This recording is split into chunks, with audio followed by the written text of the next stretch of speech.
கன்னிராசிக்காரர்களுக்கு மாத ஆரம்பமே ஜமாய்க்குது, ஜோராக இருக்குது. குரு 11ஆம் இடத்திலிருந்து அப்படியே வலிமையான அமைப்பில் 3, 5, 7 ஆகிய முக்கிய இடங்களை பார்க்கறது மிகப்பெரிய யோகம். ஐயா, சுக்கிரன் நீச்சம் அடைகிறாருங்க, அதுவும் செவ்வாய் சனியோட பார்வையில் வேறு நீச்சம் அடைகிறாருன்னு பார்த்தா, செவ்வாயும் சனியும் உங்கள் ராசியை பார்க்கின்ற அமைப்பை பாதுகாப்பதற்காகவே ராசியில் வந்து சுவர் வந்து உட்கார்றார். அதுதான் உண்மை. கன்னிராசிக்காரங்க கொடுத்து வச்சவங்க. எல்லா நிலைமைகள்லையும் சாதகமான தன்மைகள் ஏற்படுது. ராசி சுபத்துவத்தை அடைய ராசிநாதன் சுபத்துவம் அடைகிறார். இது எப்படி?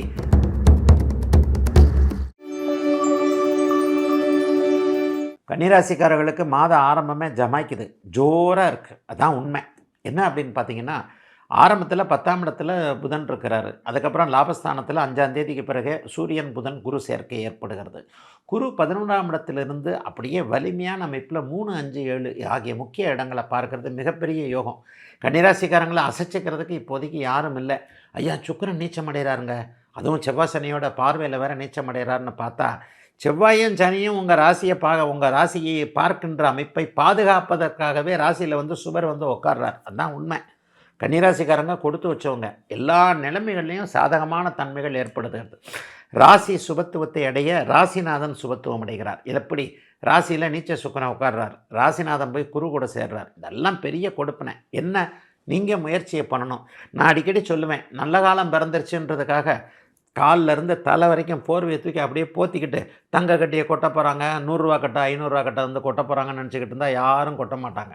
அதே மாதிரி உங்களுக்கு நல்ல டைம் இருக்குன்னா 1000 ரூபாய் சம்பாதிக்கிறவர் கோடீஸ்வரன் ஆகிட போகிறதில்ல. அவரவருடைய பிறந்த ஜாதகத்தில் ஒரு உயரம் இருக்கிறது.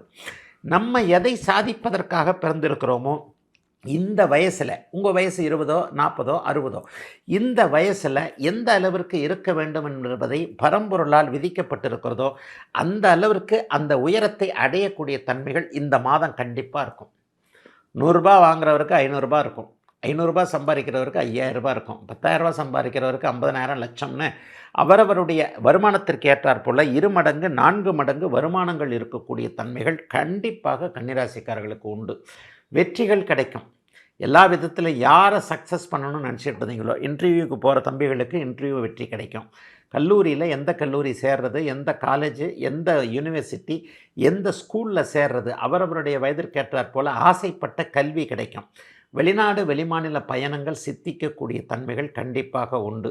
1க்கு 2ஆக நல்லா சம்பாதிக்க முடியும். மிகப்பெரிய அளவில் சிலருக்கு சொத்து சேர்க்கை இந்த மாதம் கண்டிப்பாக ஏற்படும். அதை வாங்குகிறேன் இதை வாங்குகிறேன்ற மாதிரியாக எதையாவது ஒன்று வாங்க முடியும்.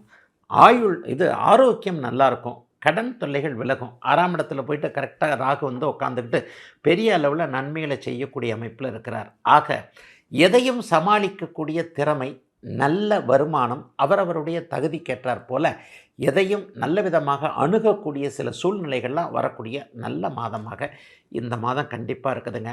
பெண்களுக்கு கூடுதல் நன்மைகள் இருக்கும். எப்படின்னா, ஆஃபீஸ்லேயும் கஷ்டப்படுறேன், வீட்லேயும் கஷ்டப்படுறேன், ஆஃபீஸில் டார்ச்சர் தாங்க முடியல, ஆண்களால் ஏற்படக்கூடிய தொல்லைகள் நிர்பந்தங்களை சாதுரியமாக சமாளிக்கக்கூடிய அளவிற்கு பெண்களுக்கு பெரிய அளவில் மாற்றங்கள் இருக்கக்கூடிய நல்ல மாதங்க கன்னிராசிக்காரர்கள் எல்லோருக்குமே. வயதிற்கு ஏற்றாற் போல் இந்த 2026 ஆகஸ்ட் மாதம், 2026 ஆகஸ்ட் மாதம் டக்குன்னு இப்போ வந்துக்கிட்டே இருக்குது. மாதங்கள் கடந்து போய்கிட்டே இருக்குது. நமக்கு தான் எந்த நல்லதும் ஒரு முன்னேற்றமும் பெருசாக இல்லை. ஏதோ இருக்கிறோம், சாப்பிட்றோம், இருக்கோம், போகிறோம் அப்படின்ற மாதிரி தான் இருந்துக்கிட்டே இருக்குது. இந்த மாதமாவது நமக்கு ஏதாவது ஒரு நல்லது நடக்குமா? எல்லாருடைய எண்ணங்களும் அதுதான். இருக்கின்றதை விட கொஞ்சம் உயர்வாக இருப்பேனா, கீழே போயிட மாட்டேன் இல்லையா, இந்த மாதிரியான எதிர்பார்ப்புகள் இந்த மாத ராசி பலனில் எல்லாருக்குமே உண்டு. எல்லாருக்குமே மேஷம் முதல் மீனம் வரையிலான ஒரு 12 ராசிக்காரர்களுக்கும் உண்டு.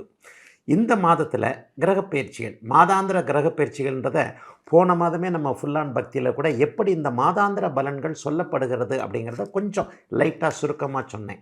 ஏன்னா வருட பலன்கள் அப்படிங்கிறது குரு, சனி, ராகு, கேது ஆகிய 4 கிரகங்களை சேர்ந்தது. இந்த வருட பலன்கள் குரு வந்து வருஷத்துக்கு ஒரு தடவை மாறுவார், ராகு வந்து 1.5 வருஷத்துக்கு ஒரு தடவை மாறுவார், சனி வந்து ஏறத்தாழ 2.5 வருஷத்துக்கு ஒரு தடவை மாறுவார். இதெல்லாம் அந்த வருட பலன்களால் வரக்கூடிய அமைப்பு. ஆனால் மாத பலன்கள் அப்படிங்கிறது அப்படி இல்லை. சனி, சூரியன், புதன், சுக்கிரன் இந்த 4 கிரகங்களுடைய ஆக்குப்பைடில் தான் இது இருக்கும். பொதுவாக தமிழ் மாதமே பார்த்தீங்க அப்படின்னு சொன்னால் சூரியன் எப்போது மாறுகிறாரோ, ஒரு ராசியிலிருந்து இன்னொரு ராசிக்கு சூரியன் மாறுவது தான் தமிழ் மாதமே. அதாவது ஆடி மாதம் 1ஆம் தேதின்னு சொன்னால் ஆடி மாதம் 1ஆம் தேதி மிதுன வீட்டிலிருந்து கடக வீட்டிற்கு சூரியன் மாறுவது தான் ஆடி மாதமே.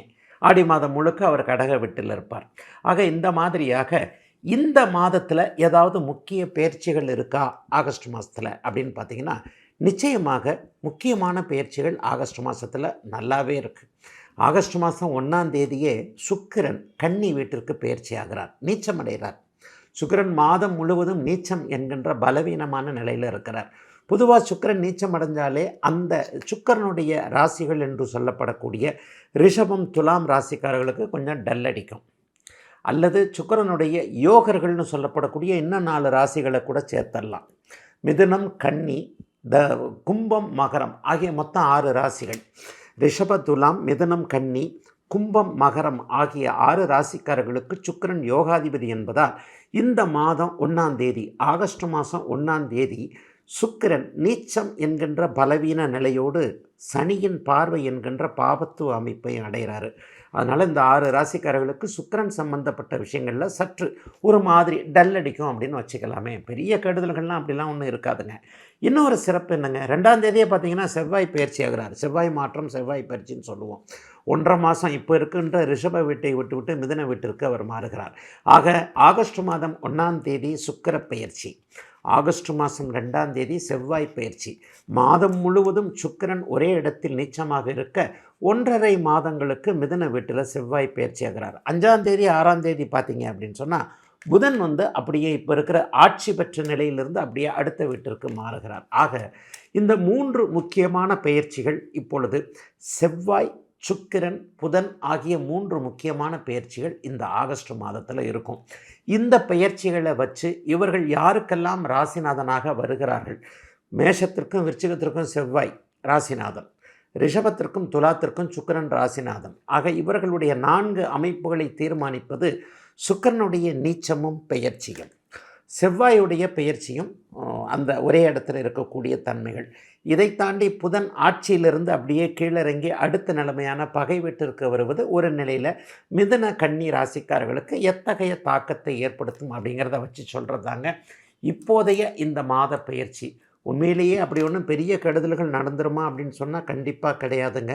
ஏன்னா சூரியன் இந்த மாதத்தின் ஆரம்பத்திலிருந்தே உங்களுக்கு பெரிய அளவில் நன்மைகளை கொடுக்கக்கூடிய அமைப்பில் இருக்கிறார். அதாவது சூரியன் சுபத்துவமாக குருவோடு சேர்ந்து இருப்பது, அதன் பிறகு பார்த்திங்கன்னா சிம்மத்தில் ஆட்சியாக இருப்பது, இந்த அமைப்பெல்லாம் ரொம்ப பெரிய அளவில் நல்லா இருக்குதுங்க.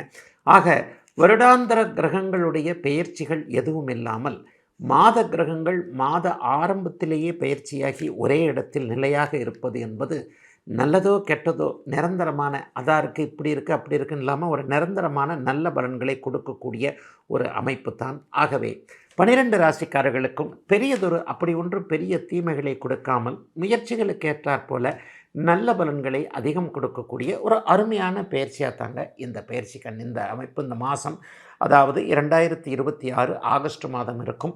இப்போது தனித்தனியாக 2026 ஆகஸ்ட் மாதம் மேஷம் முதல் மீனம் வரையிலான இந்த 12 ராசிக்காரர்களுக்கு எப்படிப்பட்ட தன்மைகளை தரும், எப்படிப்பட்ட சாதக பாதகங்களை தரும் அப்படிங்கிறத இப்போது பார்த்துடலாங்க.